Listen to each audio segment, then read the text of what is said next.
മോനെ ഡൊമിനിക്കേ, മോനെ ഡൊമിനിക്കേ, മോനെ ഡൊമിനിക്കേ, മോനെ ഡൊമിനിക്കേ, മോനെ ഡൊമിനിക്കേ, ഡൊമിനി, ഡൊമിനി. ഷോ, ഇവൻ എവിടെ പോയി? ചേട്ടാ, ഡൊമിനിക്കിനെ ഇവിടെ എങ്ങാനും കണ്ടോ? ഷോ, അപ്പോൾ അവൻ എവിടെ പോയി? നിങ്ങൾ ഈ ബുക്കും വായിച്ചിരിക്കാതെ അവൻ എവിടെയാണെന്നൊന്ന് നോക്കിക്കേ. അവനെവിടെ പോകാനാ? ഇവിടെ എവിടെയെങ്കിലും കാണും. നീ റൂമിലൊക്കെ നോക്കിയോ? ഇല്ല. എന്നാ വേഗം വാ, നമുക്ക് നോക്കാം. ഡൊമിനിക്കേ, മോനെ, മോനെ ഡൊമിനിക്കേ, ഡൊമിനി, ഡൊമിനിക്കേ, മോനെ, ഡൊമിനിക്കേ, ഡൊമിനി, മോനെ ഡൊമിനിക്കേ, ഡൊമിനി, മോനെ ഡൊമിനിക്കേ, നീ എവിടെ ഉണ്ടോ?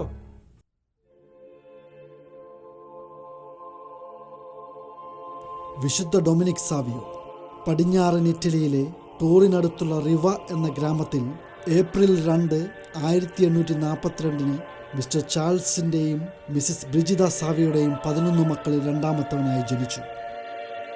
ചെറുപ്പം മുതലേ അവൻ നന്നായി പ്രാർത്ഥിക്കുവാൻ പഠിച്ചു. അവൻ സ്വന്തം അമ്മയുടെ പക്കൽ നിന്നാണ് പ്രാർത്ഥിക്കുവാൻ പഠിച്ചത്. ഏതൊരു മുതിർന്ന ആളും പ്രാർത്ഥനയിൽ കാണിക്കുന്ന പക്വതയും ആഴമേറിയ പരിജ്ഞാനവും അവനെ മറ്റുള്ള എല്ലാ കുട്ടികളിൽ നിന്നും വ്യത്യസ്തനാക്കി. സമയാസമയങ്ങളിൽ അടച്ചിട്ട മുറിയിലും പള്ളിയിലും അവൻ തനിച്ചിരുന്ന് പ്രാർത്ഥിക്കുവാൻ അവൻ സമയം കണ്ടെത്തിയിരുന്നു. മോനെ, എൻ്റെ മോനെ ഡൊമിനിക്കേ. അമ്മേ, എന്നോട് ക്ഷമിക്കണം, ഞാൻ പ്രാർത്ഥിക്കുകയായിരുന്നു. മോനെ, എത്ര നേരമായി നീ ഇവിടെ തനിച്ച്? വാ, നമുക്ക് അപ്പുറത്തേക്ക് പോവാം. അപ്പച്ചാ, ഞാൻ അതിന് തനിച്ചല്ലായിരുന്നല്ലോ. എൻ്റെ ദൈവം എന്നോട് കൂടി ഉണ്ടായിരുന്നു. വരൂ മോനെ, നിന്റെ കുഞ്ഞനീത്തി നിന്നോടൊപ്പം കളിക്കാൻ കാത്തിരിക്കുന്നു. വാ, നമുക്ക് അപ്പുറത്തേക്ക് പോവാം.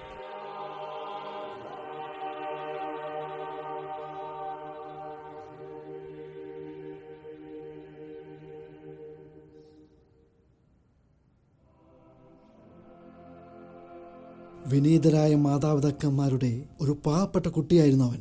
ക്രിസ്തീയ ജീവിതവും സ്വർഗീയ ചിന്തകളും ഇതിൽ മാത്രമാണ് അവൻ സമ്പന്നനായിരുന്നത്. അവൻ്റെ ജീവിതം മുഴുവൻ പ്രാർത്ഥനയും പ്രാശ്ചിത്വവുമായിരുന്നു. ചെറുപ്പക്കാർക്കും ഇന്നത്തെ യുവജനതയ്ക്കും വളരെ പ്രയോജനം നൽകുന്നൊരു ജീവിതമായിരുന്നു അത്. അവന് പ്രചോദനമായത് തൻ്റെ തന്നെ മാതാപിതാക്കളായിരുന്നു. ഒരു കുട്ടിയായിരിക്കുമ്പോൾ തന്നെ എങ്ങനെ നന്നായി പ്രാർത്ഥിക്കണമെന്നും വിശുദ്ധിയിൽ വളരുവാൻ എന്തൊക്കെ കാര്യങ്ങൾ അനുഷ്ഠിക്കണമെന്നും അവൻ മറ്റുള്ളവർക്ക് കാണിച്ചു കൊടുത്തു.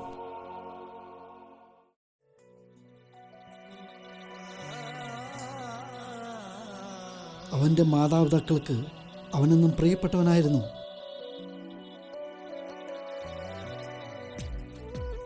അവർക്ക് പലപ്പോഴും അവനിൽ അത്ഭുതം തോന്നുമാറായിരുന്നു അവൻ്റെ ഓരോ പെരുമാറ്റവും.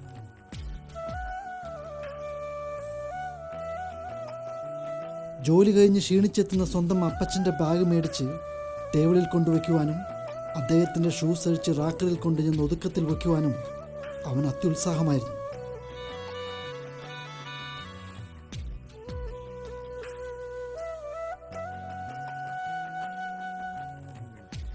ഓരോ ദിനവും അത്തരം പ്രവൃത്തികൾ അവൻ മുടങ്ങാതെ ചെയ്തുകൊണ്ടിരുന്നു.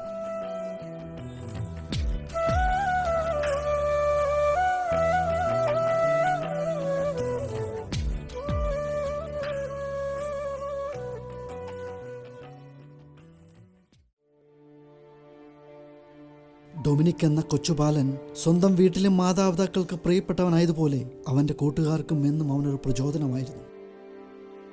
പരസ്പരം സ്നേഹിക്കുവാനും തെറ്റുകൾ ക്ഷമിക്കുവാനും അവൻ തൻ്റെ കൂട്ടുകാരെ നിർദ്ദേശിച്ചു. ജീവിതത്തിൽ അനുഷ്ഠിക്കേണ്ട നല്ല പാഠങ്ങൾ അവൻ തൻ്റെ സ്വഭാവത്തിലൂടെയും പ്രവൃത്തികളിലൂടെയും അവൻ മറ്റുള്ളവർക്ക് കാണിച്ചു കൊടുത്തു.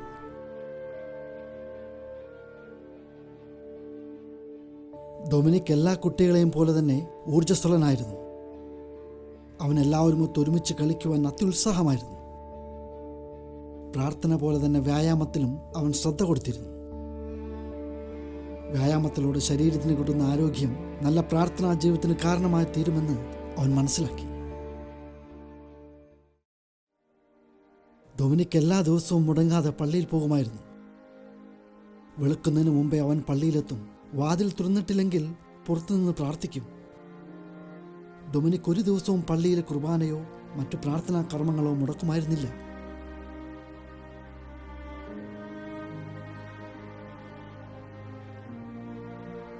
ഡൊമിനിക് എല്ലാ ദിവസത്തെയും കുർബാനയ്ക്കായി ബലിപീഠം ഒരുക്കുമായിരുന്നു. അച്ഛൻ പോലും അറിഞ്ഞിട്ടുണ്ടാവില്ല അവൻ അൾത്താരയിൽ വന്ന് സ്വയം ആ ജോലികൾ ഏറ്റെടുത്ത് ചെയ്യുന്നുണ്ടാകുമെന്ന്.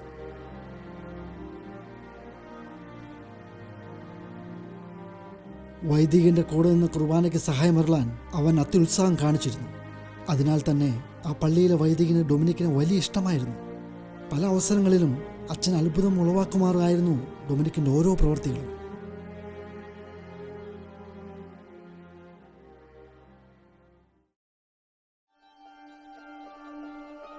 ഒട്ടുമിക്ക ദിവസങ്ങളിലും അവൻ കുർബാനയ്ക്ക് ശേഷം തൻ്റെ കൂട്ടുകാരെയെല്ലാം വിളിച്ചുകൂട്ടി അവർക്ക് മധ്യേ ഇരുന്ന് ബൈബിൾ വചനങ്ങളെക്കുറിച്ച് തനിക്കുള്ള അറിവുകൾ അവരുമായി പങ്കുവയ്ക്കുമായിരുന്നു. മിക്കവാറും അന്നാന്ന് വായിച്ചു കേട്ട സുവിശേഷത്തെക്കുറിച്ചായിരിക്കും ഡൊമിനിക് അവരോട് സംസാരിക്കുക. ധാരാളം ഉപമകളും രസകരമായ കഥകളും കൂട്ടിച്ചേർത്ത് കൂട്ടം കൂടിയിരിക്കുന്നവരെ രസിപ്പിക്കുന്ന രീതിയിലായിരിക്കും അവൻ്റെ സംസാരം.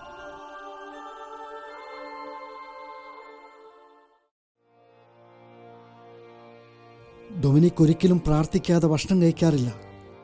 സ്വന്തം പിതാവും മാതാവും ഇത് നിർബന്ധമായും ചെയ്തിരിക്കണം എന്നവൻ പലപ്പോഴും ഓർമ്മപ്പെടുത്താറുണ്ട്.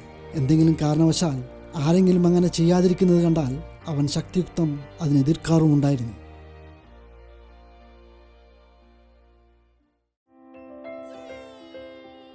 AD 1848 ആ വർഷമായിരുന്നു ഡൊമിനിക് സാവിയോ പ്രഥമ ദിവികാരനും സ്വീകരിച്ചത്. അന്ന് അവന് 7 വയസ്സേ പ്രായമുണ്ടായിരുന്നു. അന്നൊക്കെ 7-ാം വയസ്സിൽ ദിവികാരനെ സ്വീകരിക്കുവാൻ അനുവദിച്ചിരുന്നതല്ല. എന്നാൽ ഡൊമിനിക്കിൻ്റെ അതിയായ ആഗ്രഹം മൂലം അതിന് അച്ഛൻ അനുവാദം കൊടുക്കുകയായിരുന്നു. ഈ വിവരം അറിഞ്ഞപ്പോൾ അവന് സന്തോഷം അടക്കി നിർത്തുവാൻ കഴിഞ്ഞില്ല. അമ്മേ, ഞാൻ ആദ്യമായി ദിവ്യാരനെ സ്വീകരിക്കാൻ പോവുകയാണ്. മോന് സന്തോഷമായോ? അമ്മേ, എൻ്റെ കഴിഞ്ഞ കുറ്റങ്ങളൊക്കെ ദയവായി എന്നോട് ക്ഷമിക്കണം. മേലിൽ ഞാൻ നന്നായി പഠിച്ചോളാം. മുതിർന്നവരെ ഞാൻ കൂടുതൽ ബഹുമാനിക്കും. അപ്പച്ചനെയും അമ്മച്ചയെയും ഞാൻ കൂടുതൽ ബഹുമാനിക്കും. ക്ലാസ്സിൽ ഞാൻ നന്നായി പഠിച്ചോളാം. അമ്മ പറയുന്നതെല്ലാം ഞാൻ അനുസരിക്കാം. മോനെ, നിന്നെ കൊണ്ട് സന്തോഷവും ആശ്വാസവുമല്ലാതെ വേറെ എന്താണുള്ളത്? ഒട്ടും വിഷമിക്കേണ്ട. നിന്നെ ദൈവവരപ്രസാദത്തിൽ നിലനിർത്തുവാൻ നീ ദൈവത്തോട് പ്രാർത്ഥിക്കുവേൻ. എനിക്കും പിതാവിനും വേണ്ടി പ്രാർത്ഥിക്കുവേൻ. തൻ്റെ മകൻ്റെ കണ്ണുകളിൽ ആ അമ്മ ദൈവസ്നേഹത്തിൻ്റെ ജ്വലിക്കുന്ന പ്രകാശകിരണങ്ങൾ കണ്ടു. അമ്മയുടെ കണ്ണുകൾ നിറഞ്ഞു. തങ്ങൾ പോലും മനസ്സിൽ കാണാത്ത എത്രയോ മഹത്തരമായ കാര്യങ്ങൾ അവൻ കാണുന്നു.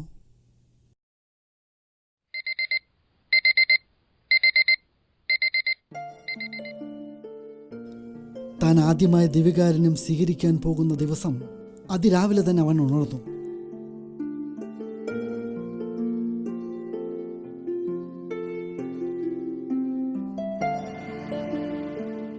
പ്രഭാത കർമ്മങ്ങളെല്ലാം ധൃതിയിൽ അത്യുത്സാഹത്തോടെ ചെയ്തു തീർത്തു.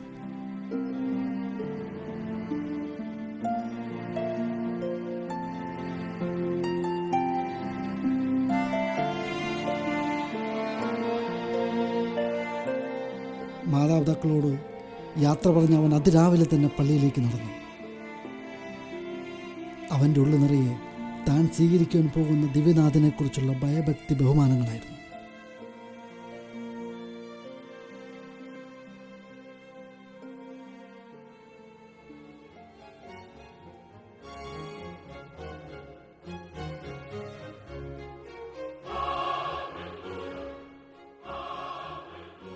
വൈദികനിൽ നിന്ന് അവൻ ദിവികാരനെ സ്വീകരിക്കുവാൻ സമയമായി. പള്ളിയിൽ തിങ്ങി നിറഞ്ഞിരുന്ന ജനാവലിയെ സാക്ഷി നിർത്തി അവൻ തൻ്റെ ശരീരവും ആത്മാവും ദിവ്യനാഥനെ സ്വീകരിക്കുവാനായി ഒരുക്കി നിർത്തി.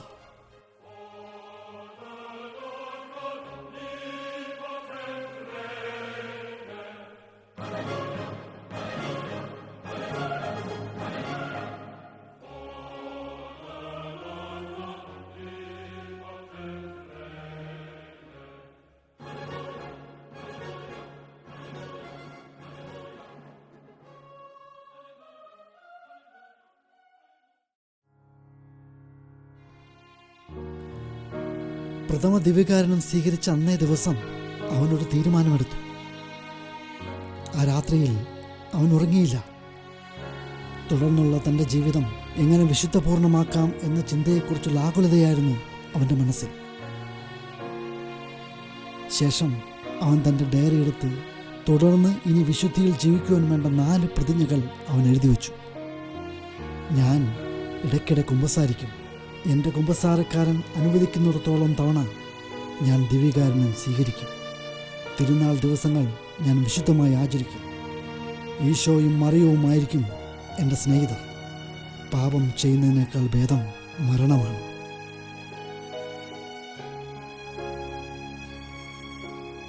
ഈ തീരുമാനങ്ങൾ അവൻ എപ്പോഴും മനസ്സിൽ ഉരുവിടാറുണ്ട്. വർഷങ്ങൾക്ക് ശേഷവും പ്രഥമ ദിവ്യകാരുണ്യ സ്വീകരണത്തെക്കുറിച്ച് പറയുമ്പോൾ അവൻ്റെ മുഖം ആനന്ദ നിർവൃതിയിൽ ശോഭിക്കാറുണ്ട്.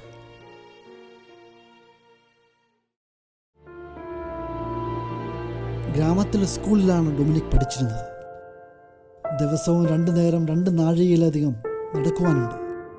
പൊരിഞ്ഞ വെയിലത്തും കാറ്റിലും മഴയിലും അവൻ ദൃഢനിശ്ചയത്തോടെ നടക്കും. യാതൊരു പ്രതികൂല സാഹചര്യങ്ങളും അവനെ പിന്തിരിപ്പിക്കാനായില്ല. അത്രയും ഉത്സാഹമതിയായിരുന്നു ഡൊമിനിക്. കുട്ടി നിൽക്കൂ, നിനക്ക് ഭയമല്ലേ ഒറ്റയ്ക്ക് നടക്കാൻ? ഞാനൊരിക്കലും തനിച്ചല്ലല്ലോ സാർ. എന്റെ കാവൽമാരാക എപ്പോഴും എന്റെ കൂടെയുണ്ട്. നിനക്ക് 2 നേരം ഒറ്റയ്ക്ക് അങ്ങോട്ടും ഇങ്ങോട്ടും നടന്നാൽ ക്ഷീണം തോന്നാറില്ലേ? എനിക്കെന്റെ യജമാനൻ നന്നായി കൂലി തരുമല്ലോ. ആരാണ് നിന്റെ യജമാനൻ? ദൈവം. അല്ലാണ്ടാര്? ദൈവത്തെ വിചാരിച്ചുകൊണ്ട് ചെയ്യുന്ന ഏതൊരു പ്രവൃത്തിക്കും ദൈവം നന്നായി കൂലി തരും. ഈ സംഭാഷണത്തെപ്പറ്റി പിന്നീട് ആ മനുഷ്യൻ പലപ്പോഴും തൻ്റെ സ്നേഹിതരോട് പറയാറുണ്ട്.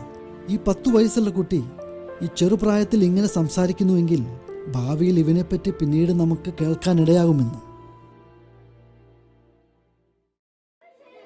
ഡൊമിനിക് നന്നായി പഠിച്ചിരുന്ന കുട്ടിയായിരുന്നു. ക്ലാസ്സിൽ അച്ചടക്കത്തോടെ പെരുമാറി. പക്ഷേ ചിലപ്പോഴൊക്കെ മറ്റുള്ള കുട്ടികളുടെ അനാവശ്യ പഴിചാരലുകൾ മൂലം ചില കുറ്റങ്ങൾ താൻ ചെയ്തിട്ടില്ല എങ്കിൽ പോലും സ്വയം ഏറ്റുവാങ്ങുമായിരുന്നു. ആരാണ് ഇവിടെ ബഹളം വെച്ചത്?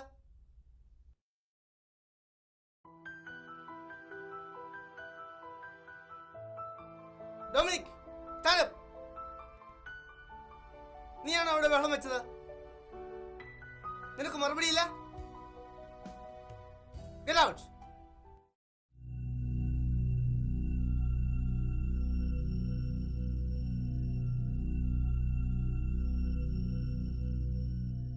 ക്ലാസ്സിൽ ബഹളം വെച്ചുകൊണ്ടിരുന്ന കുട്ടികളുടെ കുറ്റം അവൻ സ്വമേധ ഏറ്റുവാങ്ങിയായിരുന്നു.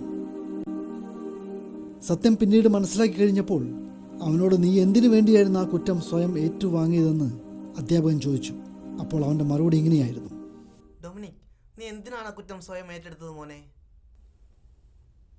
സാർ, ഞാൻ മൗനമായി കുറ്റം ഏറ്റുവാങ്ങിയത് മറ്റുള്ളവരെ ശിക്ഷിക്കാതിരിക്കാൻ വേണ്ടിയായിരുന്നു.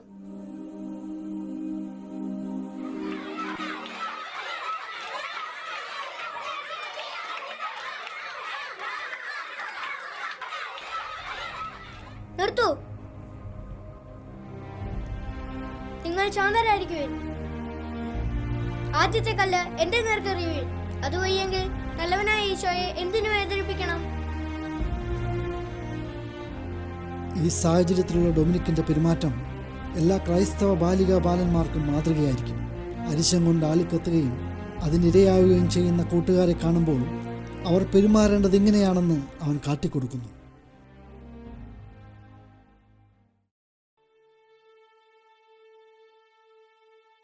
ഡൊമിനിക് തൻ്റെ 12-ാം വയസ്സിൽ സുപ്രധാനമായൊരു തീരുമാനമെടുത്തു. അന്ന് വിശുദ്ധ ഡോൺ ബോസ്കോ നടത്തിക്കൊണ്ടിരുന്ന ഒറട്ടോറിയത്തിൽ ചേർന്ന് പഠിക്കുവാൻ തീരുമാനിച്ചു. ഒരു വൈദികനാവുക എന്നതായിരുന്നു അവൻ്റെ ഉറച്ച തീരുമാനം. തന്നെ ജീവന തുല്യം സ്നേഹിക്കുന്ന അപ്പച്ചനെയും അമ്മച്ചിയെയും വിട്ട് അവൻ ദൈവത്തിനു വേണ്ടി സേവ ചെയ്യാൻ ഇറങ്ങിത്തിരിച്ചു.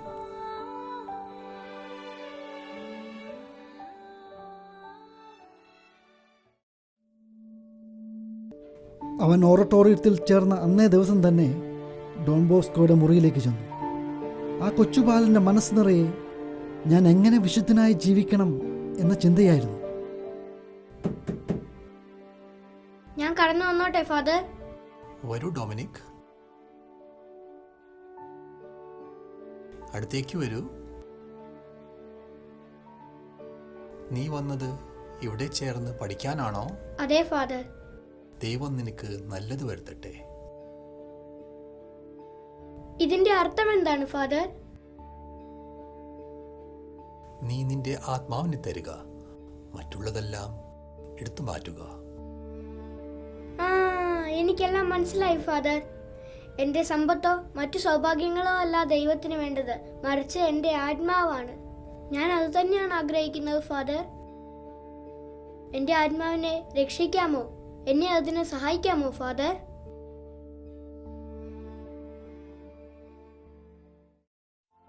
നമുക്കറിയാമല്ലോ, ഡോൺ ബോസ്കോ ഒരു പുണ്യവാളനായി മാറി. ആ വൈദികന്റെ പുണ്യപ്രവൃത്തികളും വാക്കുകളും ഡൊമിനിക്കിനെ കൂടുതൽ ആഴത്തിൽ സ്വാധീനിച്ചു.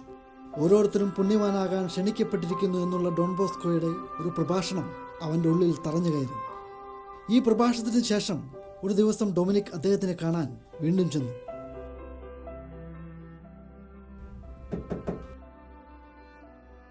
ഞാൻ കടന്നു വന്നോട്ടെ ഫാദർ? വന്നോളൂ ഡൊമിനിക്.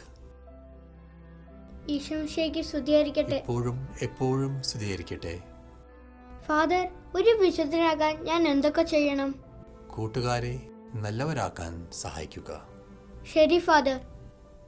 ആ ബാലനിൽ എന്തെന്നില്ലാത്തൊരു തീക്ഷ്ണത ഫാദർ ഡോൺ ബോസ്കോ ശ്രദ്ധിച്ചു. വിശുദ്ധിയിൽ ജീവിക്കാൻ വിളിക്കപ്പെട്ടിരിക്കുന്നതാണ് നമ്മുടെ ജീവിതമെന്ന് ഇന്നത്തെ ഓരോ വിദ്യാർത്ഥികൾക്കും കാട്ടിക്കൊടുക്കുന്നു.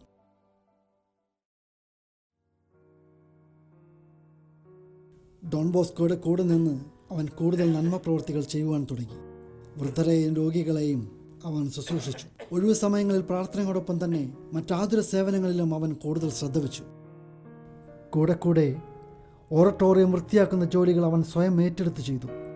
എത്ര ക്ഷീണിച്ചാലും അവൻ തൻ്റെ കടമകളിൽ നിന്ന് ഒഴിഞ്ഞു മാറിയില്ല. തോട്ടത്തിലും പറമ്പിലും ചെയ്യേണ്ടുന്ന പല ജോലികളും അവൻ സ്വയം ചെയ്തു തീർക്കും. അവൻ ഗ്രാമത്തിലെ മറ്റു കുട്ടികളെ എങ്ങനെ നന്നായി കുരിശു വരയ്ക്കണമെന്നും നന്നായി പ്രാർത്ഥിക്കാനും പഠിപ്പിച്ചു കൊടുത്തു. ഓരോ ദിവസവും പള്ളിയിൽ വരുന്ന കുട്ടികളെ തെരഞ്ഞു കണ്ടുപിടിച്ച് അവരെ ദൈവത്തിങ്കിലേക്ക് അടുപ്പിക്കുകയായിരുന്നു അവൻ്റെ ലക്ഷ്യം.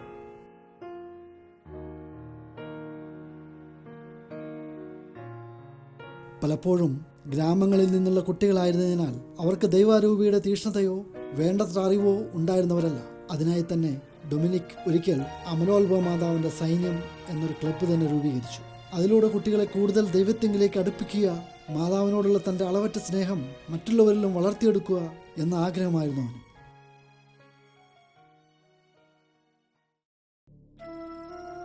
എത്ര തിരക്കായാലും അവൻ ഇടയ്ക്കിടയ്ക്ക് പള്ളിയിൽ വന്ന് ദൈവത്തോട് ഏകാന്തമായി പ്രാർത്ഥിക്കും. അവന് ദൈവവുമായി ഒത്തിരി കാര്യങ്ങൾ സംസാരിക്കാനുണ്ടാവും. അവൻ്റെ പ്രയാസങ്ങളും വിഷമതകളും അവൻ ദൈവത്തിനു മുമ്പിൽ സമർപ്പിച്ചു.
ഡൊമിനിക്കിന് രോഗിയായി മാറിക്കഴിഞ്ഞു.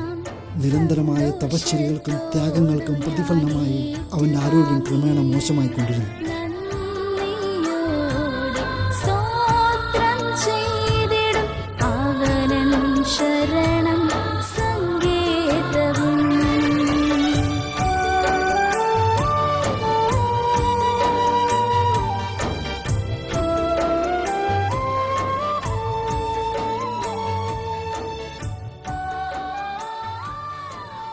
ചെല്ലുന്തോറും ഡൊമിനിക്കിൻ്റെ അസുഖം കൂടിക്കൂടി വന്നു.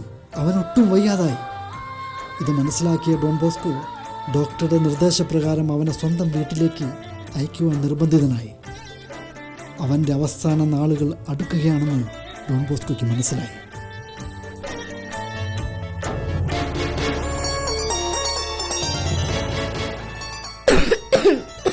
ഞാൻ നിങ്ങളെ സ്വർഗത്തിൽ കാത്തിരിക്കും.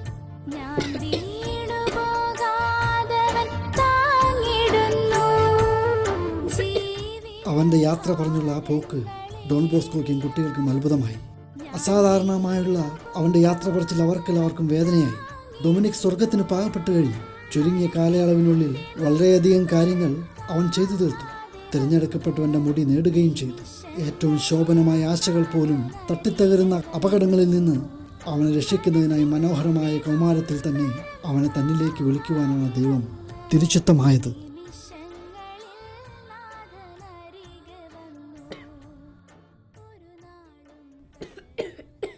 മാർച്ച് 9 അവൻ്റെ ജീവിതത്തിൽ അവസാന ദിവസം അന്നായിരുന്നു. അന്നവൻ്റെ മുഖത്തെ പ്രശാന്തത കണ്ടാൽ അവൻ വെറുതെ ആശ്വസിക്കാൻ കിടക്കുകയാണെന്നേ ആർക്കും തോന്നുകയുള്ളൂ. മരണം അടുത്തുവെന്ന് അവന് മാത്രമേ മനസ്സിലായുള്ളൂ. മറ്റാർക്കും അത് മനസ്സിലായില്ല.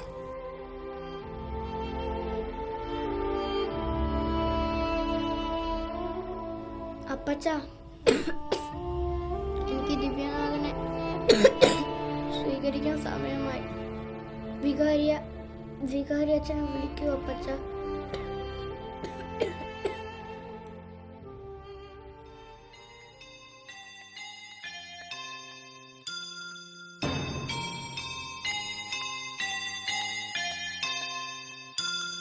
പോകുന്നേ ഞാനും എൻ ഗൃഹം തേടി ദൈവത്തോടു തുറന്നിടാൻ.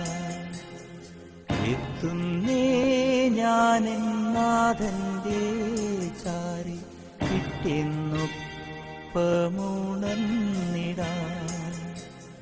കരയുന്നോ നിങ്ങൾ ഇന്ത്യനായി ഞാനൻ സ്വന്ത ദേശത്ത് പോകുമ്പോൾ? കഴിയുന്നു യാത്ര ഇത്ര നാൾ കാത്ത ഭവനത്തിൽ ഞാനും ചെന്നിതാ. പോകുന്നേ ഞാനും എൻ ഗൃഹം തേടി ദൈവത്തോടു തുറന്നിടാൻ. എത്തുന്നേ ഞാനും നാഥന്റെ ചാരി പിറ്റെന്നൊപ്പമുണർന്നിടാൻ.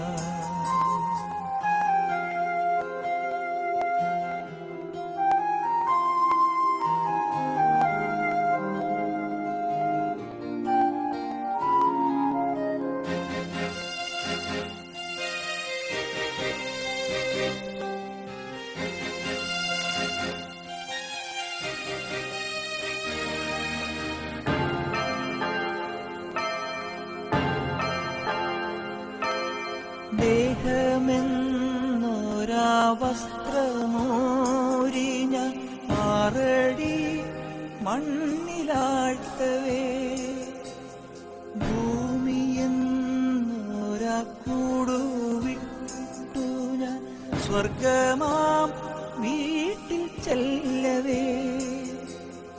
മാലാഖമാരും ദൂതരും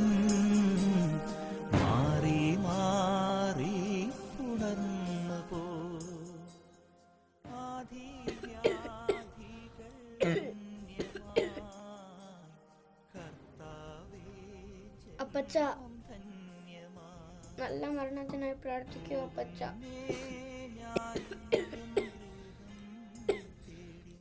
ദൈവത്തോടു തുറന്നിടാൻ. എത്തുന്നേ ഞാനും നാഥന്റെ. എത്ര സുന്ദരമായ കാഴ്ചകൾ!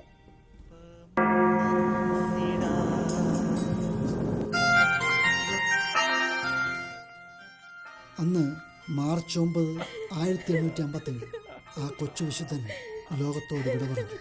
പിതാവിൻ്റെ സ്വർഗീയ ഭവനത്തിലേക്ക് യാത്രയായി. അന്ന് അവന് 15 വയസ്സായിരുന്നു പ്രായം. 1950 പോപ്പ് പയസ് 11 അവനെ വാഴ്ത്തപ്പെട്ടവനായി പ്രഖ്യാപിച്ചു. ശേഷം 1954 പോപ്പ് പയസ് 12 അവന് വിശുദ്ധനായ ലോകത്തിന് സമ്മാനിച്ചു. നേരത്ത് കർത്താവെന്നോട് ചോദിച്ചു, സ്വന്ത ബന്ധങ്ങൾ വിട്ടു പോന്നപ്പോൾ നൊന്തു നീറിയോ നിന്മനം.